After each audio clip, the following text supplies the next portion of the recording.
Hey guys, welcome back to my channel. இன்றைக்கி நம்ம சேனலில் ஒரு சிம்பிள் டின்னர் தான் பார்க்க போகிறோம். இது எல்லோரும் ஈஸியாக அவங்க வீட்டில் பண்ணுறது தான். நானும் எங்கள் வீட்டில் இன்றைக்கி நான் ட்ரை பண்ணேன். ரொம்பவே சூப்பராக இருந்துச்சு. நான் வந்துட்டு தக்காளி சட்னியும் வித் தோசையும் நான் ட்ரை பண்ண போகிறேன். ஊடால நான் வந்துட்டு டீ காஃபிலாம் போடுவேன். ஸோ அதையும் பாருங்கள். இது நான் உங்களுக்கு வந்து பார்த்துட்டிங்கன்னா 30 மினிட்ஸ் இருந்துச்சு. நான் தான் அதனால் ஸ்பீடு பண்ணி விட்டுருக்கேன்.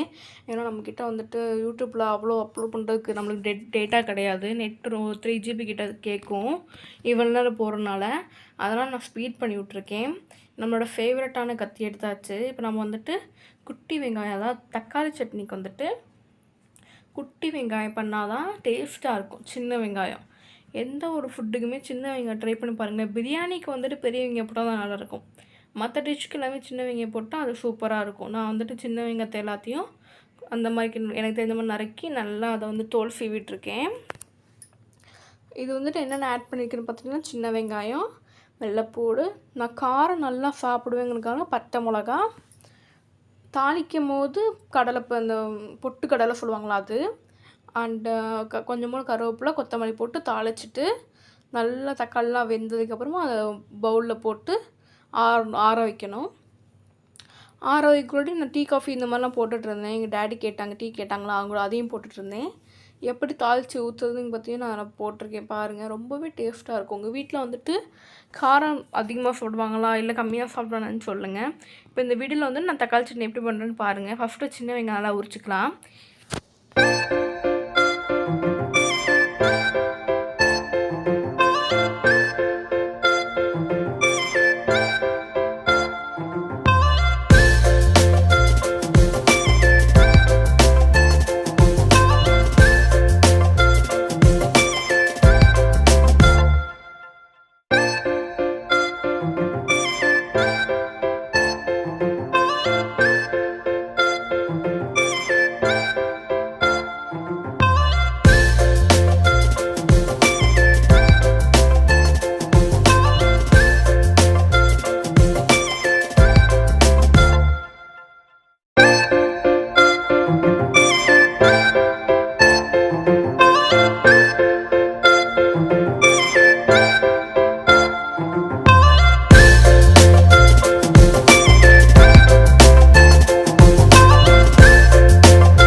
சின்ன வெங்காயம் கட் பண்ணுறது பார்த்தீங்கன்னா ரொம்ப பெரிய கஷ்டம் அப்படின்னு சொல்லி சொல்கிறாங்க. பட் அப்படிலாம் கிடையாது. கொஞ்சம் கை வலிக்கும், ஆனால் கஷ்டம்தான். ஏன்னா சின்ன வெங்காயம் வந்து ரொம்ப பொடுசாக இருந்தால் அது உரிக்க ரொம்ப கஷ்டம். பட் கொஞ்சம் பெருசாக இருந்தால் நம்ம வந்துட்டு ஈஸியாக பண்ணிடலாம்.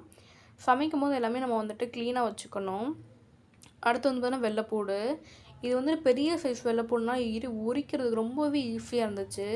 இதே நம்ம ரசத்துக்கு போகிற வெள்ளைப்பூடுனா ரொம்பவே கஷ்டம். ரசத்துக்கு போடும்போது நம்ம வந்துட்டு தோல் உரிக்கணும் அவசியம் கிடையாது. ஸோ மற்ற டிஷ் பண்ணுறதுக்கு நம்மளுக்கு வெள்ளைப்பூடு, ரசத்துக்கு போடுற குட்டி குட்டி வெள்ளைப்பூடு போடுற மாதிரி இருந்துச்சுன்னா தோல் உரிக்கிறதுக்கு பாதி வெள்ளைப்பூடு அதிலே போயிடும். அது வந்துட்டு நம்ம வந்துட்டு ரசத்துக்கு வேணால் அது நல்லாயிருக்குமே தவிர மற்றதுக்கெலாம் கொஞ்சம் பெரிய வெள்ளைப்பூடு இருந்தால் தான் நமக்கு நல்லாயிருக்கும். இது பார்த்திங்கன்னா உங்களுக்கு தெரியும் எவ்வளோ அழகாக வருது அப்படின்ட்டு. அப்படியே நம்ம அந்த பாட்டம் கிட்ட வந்து நம்ம லைட்டாக கட் பண்ணி விட்டோம்னாலே அது தோல் உரிஞ்சு அப்படியே வந்துடும். பார்த்தாலே தெரிஞ்சிருக்கும். ஏன்னா நெகமும் இல்லை, அதனால் ரொம்ப கஷ்டப்பட்டேன். இந்த வெங்காயம் உரிக்கிறது, இந்த பூண்டு உரிக்கிறது, இஞ்சி இது பண்ணுறது அதெல்லாம் ரொம்ப கஷ்டம். பட் ஆனால் நம்ம நிறைய மெத்தட் இருக்குது ஈஸியாக பண்ணுறதுக்கு. ஸோ இதை நான் வெட்டிட்டேன்னா நெக்ஸ்ட் வந்துட்டு நான் அடுத்து தக்காளி நான் வாஷ் பண்ணிட்டு தக்காளி வெட்ட போகிறேன். தக்காளி வந்து பார்த்திங்கன்னா குட்டி குட்டியாக வெட்டலாம், பெருசாக வெட்டலாம். பிரியாணி போகிற மாதிரி நீளமாக வெட்டலாம். தக்காளி நமக்கு வந்து நல்லா வேகணும், நல்லா மசிஞ்சு நல்லா அந்த தக்காளியோட வந்துட்டு தக்காளி பேஸ்ட் மாதிரி ஆகணும். நல்லா மசிஞ்சு அந்த ஒரு அதுலேயே வந்துட்டு நம்மளுக்கு சட்னி ரெடி பண்ணுவாங்க. அதாவது அந்த மாதிரி வதக்குனாலே அது ஒரு டிஷ் மாதிரி பண்ணுவாங்க. ஸோ அந்த மாதிரி நல்லா வதங்கணும். வதங்கினா தான் வந்துட்டு நமக்கு சட்னி வந்து பச்சையாக இருக்காது.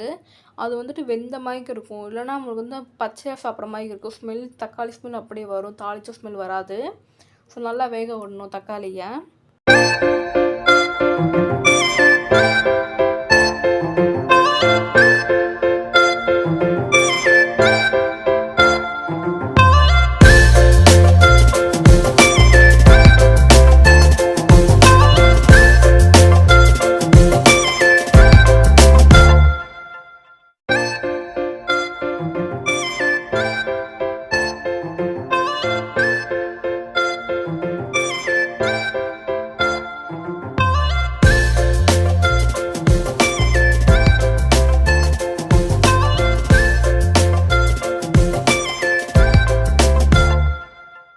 ஸோ தக்காளி வந்துட்டு கொஞ்சம் காயாக இருந்துச்சுன்னா வெட்டுறதுக்கு ரொம்ப ஈஸியாக இருக்கும். ஏன்னா அதுலேருந்து ஜூஸியாக வராது. ஸோ கொஞ்சம் நம்மளுக்கு வந்துட்டு பழுக்கிறதுக்கும் கொஞ்சம் முன்னாடி இருக்க மாதிரி இருந்துச்சுன்னா கூட வெட்டுறதுக்கு ஈஸியாக இருக்கும். பழுத்தா வந்து பார்த்தீங்கன்னா ஜூஸ் எல்லாம் வேஸ்ட்டாக ஆயிரும். ஸோ இது வந்து பார்த்தீங்கன்னா கொஞ்சம் ரொம்ப பழுத்த பழமாக இல்லாமல் கொஞ்சம் மீடியமாக இருக்குது.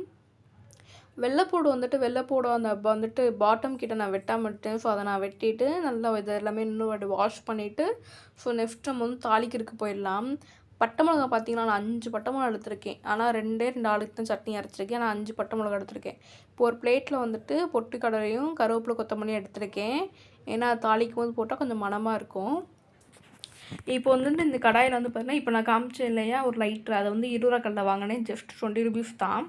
ஸோ நான் வந்து பார்த்தீங்கன்னா ஒரு 3 tablespoon கிட்டக்க எண்ணெய் நான் வந்துட்டு எடுத்துக்கிறேன். இது நீங்கள் எந்த எண்ணெய் எடுத்துக்கலாம், கடலை எடுத்துக்கிறேன். நல்லெண்ணெய் ஊற்றலாம், நல்லா தான் இருக்கும், டேஸ்ட்டாக இருக்கும். ஸோ பட்டை மிளகா வந்துட்டு காம்பை பிரிக்காமல் இருந்தேன். ஸோ அதை நான் பிச்சுட்டு பட்டை மிளகா வந்துட்டு நான் முழுசாகவே போடுவேன். ஸோ கட் பண்ணி போடுறவங்களும் இருக்காங்க, நான் முழுசாகவே போட்டுருவேன். நான் எனக்கு அப்படியே போட்டு பழகிட்டேன் நான். ஸோ அதுக்கப்புறம் வந்து பார்த்தீங்கன்னா நம்ம பூண்டு போட்டுடலாம். 5 பூண்டு கிட்ட எடுத்துருக்கோம் இல்லையா, அந்த பூண்டு நம்ம போடுறப்போ அப்படியே கொதிச்சு அப்படியே நம்மக்கிட்ட வரும், கிட்டக்க வரும். இருந்தாலும் நம்ம கொஞ்சம் தள்ளி இருக்கணும். ஏன்னா பூண்டு டேரெக்டாக நம்ம போடுறோம் இல்லையா, அதனால் அந்த எண்ணெய் அப்படி தான் இருக்கும். ஸோ அடுத்து நான் குட்டி வெங்காயத்தை போட்டுக்கிறேன். குட்டி வெங்காயம் போட்டு அதை 2த்தையும் நல்லா நான் வந்து வறுத்துக்கிறேன். இந்த ஸ்டேஜில் நம்ம வந்துட்டு பட்டை மிளகா போடணும், பட் நான் போடலை. இந்த ஸ்டேஜ்லேயே போட்டு தான் இன்னும் கொஞ்சம் நல்லா பட்டை மிளகா வந்துட்டு நம்மளுக்கு டேஸ்ட்டு கொடுத்துருக்கோம். நான் கடைசியில் தான் போட்டேன், அது என் மைண்டில் இல்லை எனக்கு. அடுத்து நான் வந்துட்டு நல்லா நான் வந்துட்டு கிண்டிகிட்ருக்கேன். இன்னும் கொஞ்சம் இப்போ நான் வந்துட்டு சின்ன வெங்காயம் போட்டிருக்கலாம், பட் எனக்கு வந்துட்டு சின்ன வெங்காயம் பெரிய வெங்காயம் போடுறதுக்கு வேணால் ஈஸியாக அப்படி இல்லை, சின்ன வெங்காயம் ரொம்ப கஷ்டமாக இருந்துச்சா. ஸோ நம்மளுக்கு அந்த மெத்தட் தெரியாது எப்படி உரிக்கணுங்கிறது. சில பேர் அருவாமனையில் பண்ணுவாங்க, அப்போ ரொம்ப ஈஸியாக இருக்கும். அருவாமனையில் பழக்கப்பட்டவங்களுக்கு அருவாமனை ஈஸியாக இருக்கும். ஸோ நம்மளுக்கு கத்தி தான் நம்மளுக்கு யூஸ் பண்ணுறதுனால கத்தியிலே நான் வெட்டிட்டேன். ஏன்னா இன்னும் கொஞ்சம் 5 குட்டி வெங்காயம் போட்டு நல்லா இருந்திருக்கும். நீங்கள் போடுறதா ஒரு 20 குட்டி வெங்காயம் போட்டுக்கோங்க, ஃபேமிலிக்கு போடுறதா இருந்தால். ஸோ அதுக்கப்புறமா தான் நான் வந்துட்டு பட்டை மிளகா போட்டேன். பட்டை மிளகா போட்டுமே கருவேப்பிலையும் கொத்தமல்லியும் போட்டுருவேன் நான், மணம் வர்றதுக்காக. கொத்தமல்லி போட்டதுக்கப்புறமா கொஞ்சம் நல்ல மணம் வந்துடும். இது நல்லா வதக்கிட்டே இருக்கும்போது தக்காளி ஆட் பண்ணிடணும். தக்காளி நம்ம வெட்டின தக்காளி அப்படியே ஆட் பண்ணும்போது நல்லா கொதிச்சு வருவா. அவள் நல்லா சிம்மில் வச்சுட்டு, நம்ம இது எல்லாமே அடுப்பில் சிம்மில் வச்சது, ஹையில் வச்சா கருகிரும். அதனால் சிம்மில் வச்சே பண்ணிட்டிங்கன்னா, தக்காளி பொறுத்த வரைக்கும் நம்ம வந்து நல்லா வேக விடணும். அடிப்பிடிக்க வச்சா நல்லா இருக்காது, நல்லா வேக விடணும்.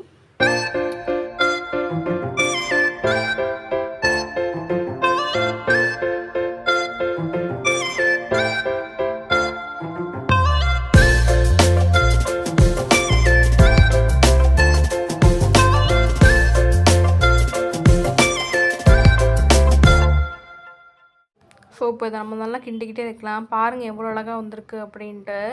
நம்ம ஒரு விஷயத்த நம்ம இன்ட்ரெஸ்ட்டோடு செய்யும் போது அது அந்த அவுட்புட் ரொம்பவே அழகாக இருக்கும். ஃபஸ்ட்டு சமைக்கிறது தான் எனக்கே வந்துட்டு சமையலா அப்படிங்கும், சமைக்க தான் எனக்குமே அதில் வந்து ஆர்வம் வந்துச்சு. ஸோ நான் பொட்டுக்கடலை ஆட் பண்ணிக்கிறேன்.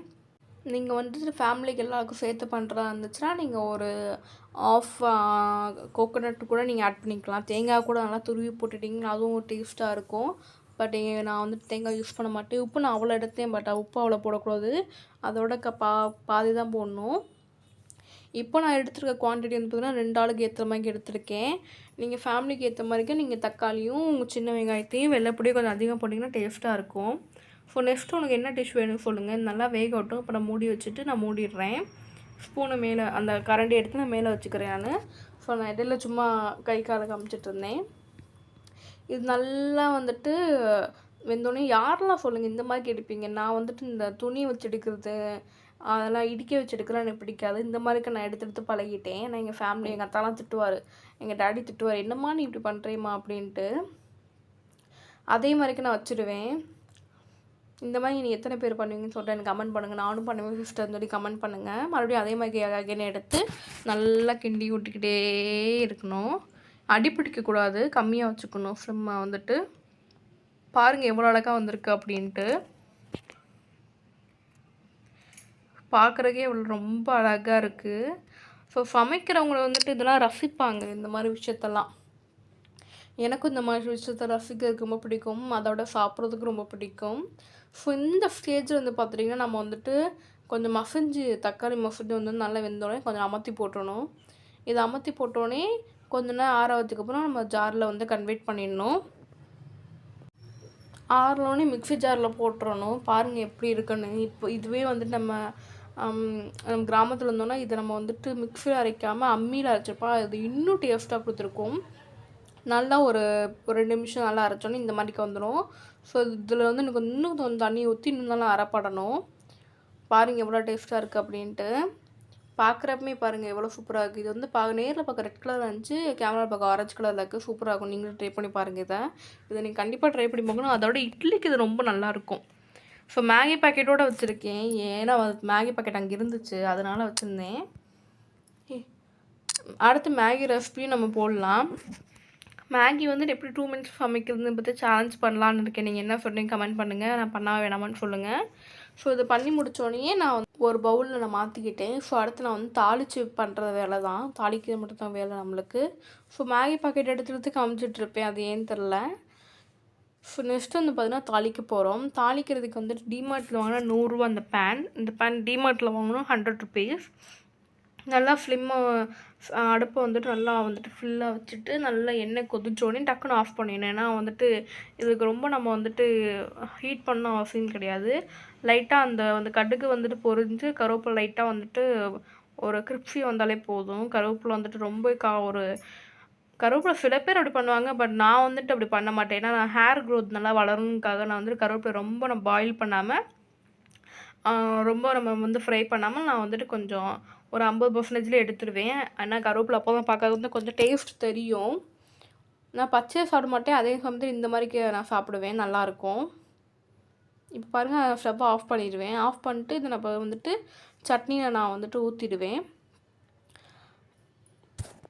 கருவேப்பிலை இந்த பதத்தில் இருந்தால் அது சாப்பிடும் போது நல்லா கிரிப்ஸியாக இருக்கும், முறுமுறுப்பாக இருக்கும், நல்லாயிருக்கும், ரொம்ப பிடிக்கும். ஸோ பார்த்திங்கன்னா சட்னி மீன் வந்து தாளித்து ஊற்றுனோடனே சட்னி பார்க்குறதுக்கு கலர்ஃபுல்லாகிடும். அடுத்து எங்கள் டேடி வந்து டீ கேட்டார்.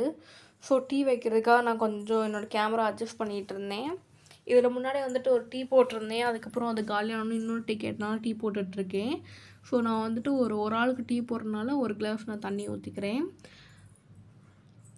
என்ன டீத்தூள் போடலாம் அப்படின்னு நான் யோசிச்சுருந்தேன். ஏன்னா எங்கள் வீட்டில் வந்துட்டு 3 டீத்தூள் இருக்குது. சக்கரை கோல்டு இருக்குது, 3 ரோசஸ் இருக்குது, வாத்தாஜ் இருக்குது. ஸோ மோஸ்ட்லி வந்துட்டு எனக்கு 3 ரோசஸ் ரொம்ப பிடிக்கும். ஆனால் எங்கள் அத்தாவுக்கு வந்துட்டு வாத்தாஜ் தான் பிடிக்கும். ஸோ அதில் வந்துட்டு ஒரு 1/2 டீஸ்பூன் கிட்டக்க நான் போட்டுக்கிறேன். போட்டு நல்லா கொதித்ததுக்கப்புறமாக நம்ம வந்துட்டு பால் ஊற்றுறோம். ரா மில்க் தான் ஊற்றணும், காய்ச்சின பால் ஊற்றலாம். நாங்கள் வந்து பேக்கெட் பால் தான் யூஸ் பண்ணிகிட்ருக்கோம். ஸோ அதனால் எனக்கு தெரியும் ஒரு ஆளுக்கு எவ்வளோ எடுத்துக்கலாம் அப்படின்ட்டு. இதை பார்க்குறதுக்கு தான் நிறையா இருக்கும். பட் இது ஒரு கிளாஸுக்கும் 3/4 கிளாஸ் தான் வரும். ஸோ இதில் வந்து பார்த்துட்டிங்கன்னா நல்லா பாயில் பண்ணி கொதிக்க விடணும். நான் வந்து பொங்க விட மாட்டேன், கடைசியில் தான் பொங்க விடுவேன். இப்போ நான் அடுப்பு வந்து ஃபிம்மில் வச்சுருவேன். ஃபிம்மில் வச்சுக்கும் போது அது உள்ளக்குள்ளேயே நல்லா வந்துட்டு வேகுங்கிற நல்லா கொதிக்கும். ஸோ அப்போ தான் வந்துட்டு இந்த டீத்தூளோட அந்த டிகாஷன் வந்து இந்த மில்கில் வந்துட்டு நல்லா ஸ்ப்ரெட் ஆகும். ஸோ 1 ஸ்பூன் கிட்டக்க நான் வந்துட்டு இது நாட்டு சக்கரை எடுத்துக்கிறேன். எங்கள் ஃபேமிலியில் நாங்கள் நாட்டு சக்கரை யூஸ் பண்ணுவோம். மோஸ்ட்லி எனக்கு நாட்டு சக்கரை நான் யூஸ் பண்ணுவேன். இல்லை சில பேர் சீனி யூஸ் பண்ணுவாங்க. நான் நாட்டு சக்கரை தான் யூஸ் பண்ணுவேன். நல்லா இப்போ பாருங்கள் என்ன கலரில் இருக்குன்னு. இன்னும் கொஞ்சம் நேரம் நாட்டு சக்கரை போட்டிருக்கோம், அது இன்னுமே கலர் கொடுக்கும். ஸோ இப்போ நீங்கள் பார்த்தீங்கன்னாலே தெரியும் அடுத்து உங்களுக்கு கலர் சேஞ்ச் ஆகுது அப்படின்னு நீங்கள் விஷுவலாக பார்ப்பீங்க. அது அப்படியே ப்ரௌன் கலராக மாறிடும். யாருக்கு வந்துட்டு டீ பிடிக்கும், உங்களில் யாருக்கு டீ போட பிடிக்கும் அப்படின்னு சொல்லுங்கள். எனக்கு வந்துட்டு டீ போடுறதுக்கு மோஸ்ட்லி பிடிக்காது, ஆனால் டீ குடிக்க ரொம்பவே பிடிக்கும். ஆனால் அது பித்தம், ரொம்ப நம்ம டீ குடிக்கக்கூடாது. காலையிலே ஈவினிங் குடிக்கிறது என்ன, அதுக்கு பதிலாக நம்ம பால் குடிக்கலாம். ஆனால் நம்ம டீ குடிக்கிறது வந்து கம்மி பண்ணணும். யாரெல்லாம் வந்துட்டு டீ பிடிக்கும்னு சொல்லிட்டு கமெண்ட் பண்ணுங்கள். ஸோ எனக்கு டீ ரொம்பவே பிடிக்கும். காஃபியை விட எனக்கு டீ தான் பிடிக்கும். இப்போ பாருங்கள் டீ வந்துட்டு நல்லா கொதிச்சு வந்துக்கிட்டு இருக்கு. நல்லா கொதிச்சோன்னே இப்போ நான் அதை வந்துட்டு நான் வடிகட்டிடுவேன். அதாவது நான் வந்துட்டு இதை ஃபில்ட்ரு பண்ணிடுவேன் இன்னொரு இதில். ஏன்னா அது வந்துட்டு நம்ம நிறையா வந்துட்டு ஏலக்காய் இந்த மாதிரி இஞ்சி இதெல்லாம் ஆட் பண்ணுவோம் சில பேர். பட் நான் அதெல்லாம் ஆட் பண்ண மாட்டேன். நான் ஒன்லி இதை ஆட் பண்ணுவேன். எனக்கு அது போட தெரியாது ஆக்சுவலி. இப்போ டீ காஃபி ரெடி ஆயிடுச்சு. யாருக்கெல்லாம் டீ பிடிக்கும், யாருக்கெல்லாம் காஃபி பிடிக்கும் கமெண்ட் பண்ணுங்கள். ஸோ பார்ப்போம் யார் வந்துட்டு யாருக்கு எது பிடிக்குது அப்படின்ட்டு. எத்தனை பேர் காஃபி, எத்தனை பேர் டீ பிடிக்குது பார்ப்போம். இப்போ நான் வந்துட்டு டின்னருக்கு வந்துட்டு நான் தோசை தான் சுட போகிறேன். ஏன்னா இட்லி வந்துட்டு வைக்கலாம். பட் இட்லி வந்துட்டு நம்மளுக்கு யாருக்கும் அவ்வளோ இட்லி பிடிக்காது நைட் நேரத்தில். மார்னிங் வேணால் சாப்பிட்லாம், ஈவினிங் சாப்பிட்டு நைட் சாப்பிட முடியாது. ஸோ அதனால் நம்ம வந்துட்டு தோசை சுட போகிறோம். தோசை சுடுறதுக்கு முன்னாடி நல்லா இந்த கல் வந்து ஞாபகப்படுத்தி பாருங்கள். இந்த கல் நம்ம பாட்டி காலத்துலாம் யூஸ் பண்ணுவாங்க, நாங்கள் இன்னும் யூஸ் பண்ணிகிட்ருக்கோம். ஆனால் வந்துட்டு முன்னாடி நாங்கள் ஒரு கல் வச்சுருந்தோம். பட் அது இப்போ அதில் தோசை வரதில்லை, அதனால் எனக்கு பிடிக்கிறதில்ல. ஆனால் இந்த கல் நான் யூஸ் பண்ண ஆரம்பிச்சிட்டேன். இது நல்லா கழுவி, நல்லா சோப் போட்டு கழுவி, அப்புறமேட்டு மறுபடியும் நல்லா தண்ணி ஊற்றி கழுவினதுக்கப்புறமா ஒரு பாதி பெரிய வெங்காயத்தை கட் பண்ணிவிட்டு நல்லா தேய்ச்சி விட்டோன்னா தோசை நல்லா வரும்னு சொல்லுவாங்க. ஸோ நான் வந்துட்டு நல்லா இதை நல்லா தேய்ச்சி விட்டே இருக்கும் போது இந்த ஒயிட் கலர் என்னமோ வந்துச்சு. என்னடா அதுன்னு பார்க்கும்போது தான் அது என்னன்னு தெரியல, எவங்க வெங்காயத்தோட தோல் தான் அது. ஸோ மறுபடியும் நான் வந்துட்டு நல்லா ஸ்ப்ரெட் பண்ணேன், அது போயிடுச்சு. இப்போ இதில் வந்துட்டு ஒரு கரண்டி மாவை நம்ம எப்படி யூஸ் பண்ணும்போது, இட்லி மாவு வாங்கும்போது இட்லிக்கு ஊற்றும் போது பெருசாக தெரியாது. ஏன்னா இட்லி பொஃப்னு நல்லா சாஃப்டாக வரும். தோசை ஊற்றும் போது வராது. அப்போ லைட்டாக நம்ம தண்ணி ஊற்றி மிக்ஸ் பண்ணி நல்லா கிண்டிக்கிட்டே இருக்கும்போது அதோட ஸ்ட்ரக்சரே மாறும். அப்படி லிக்விடாக மாறிடும். ரொம்ப லிக்விடாக மாறாது, ஒரு மாதிரிக்கா வந்துட்டு லிக்விடாக மாறும். ஸோ அதை எடுத்து நம்ம தோசைகளை ஊற்றி நம்ம ஸ்ப்ரெட் பண்ணும்போது தோசை போடும்போது அழகாக வரும். ரொம்ப நேரமாக அந்த கல்லே வச்சிட்ருக்கேன். ஸோ தோசைக்கு வரலாம். தோசை எப்படி சுடுறேன்னு பாருங்கள். நான் ரொம்ப மோஸ்ட்லி வந்துட்டு தோசை வந்துட்டு நான் இப்போ தான் ரீசெண்டாக நான் நல்லா சுட கற்றுக்கிட்டேன். முன்னாடிலாம் வந்துட்டு தோசை அவ்வளோ சுட மாட்டேன் ஒழுங்காக. மறுபடியும் நல்லா தேய்க்கிறேன். ஏன்னா வந்துட்டு வீடியோ எடுத்துகிட்ருக்கேன், தோசை நல்லா வரணும்ல, அதனால். அதனால் என் கையிலேருந்து நாங்கள் ஹேண்ட் வாஷ் பண்ணனால தண்ணி அதில் வடிஞ்சிட்ருக்கு. இந்த ஒரு மைனஸ் பாயிண்ட்டு தாங்க. இந்த வெங்காயத்தை பண்ணும்போது வெங்காயம் எடுக்க வரவே வராது. ஸோ ஒரு கரண்டி மாவு எடுத்து அழகாக எடுத்து அதை நல்லா ஸ்ப்ரெட் பண்ணிக்கிட்டே இருப்பேன். எத்தனை பேர் இந்த மாதிரி சுற்றுவீங்கன்னு சொல்லுங்கள். நிறைய பேர் இப்படி தான் சுற்றுவாங்க. நிறைய பேர் வந்துட்டு ரைட்டில் சுற்றுவாங்க, நான் லெஃப்டில் சுற்றிட்டுருக்கேன்.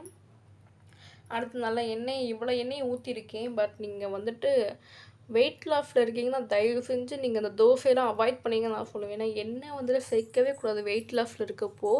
எண்ணெய் இந்த மாதிரி ஐட்டம்ஸ்லாம் அந்த பொரிச்ச கோழின்னு சொல்லுவாங்க, சிக்கன் 65 எடுத்துக்கிட்டிங்கன்னா அது நம்மளுக்கு ஃபேட்டு. இதே நம்ம வந்துட்டு நம்ம வெயிட் லாஸ் இருக்கிறப்போ நம்ம வந்துட்டு இந்த குழம்பு சிக்கன்லாம் சாப்பிட்லாம், கிரேவி மாதிரி வச்சு சாப்பிட்லாம். ஸோ நீங்கள் வந்துட்டு வெயிட் லாஸ்க்கு ஃபுட்டு வேணும், ஃபுட் சாட் வேணும்னா சொல்லுங்கள், நான் கண்டிப்பாக அதையும் நான் உங்களுக்காக போடுறேன். ஸோ தோசை பாருங்கள் எவ்வளோ அழகாக வந்திருக்குன்னு. நல்லா மொறுமொறுன்னு வந்தோடனே அது திருப்பி போடணும். அழகாக வரும் இந்த கல்லில் மொறுமொறுன்னு.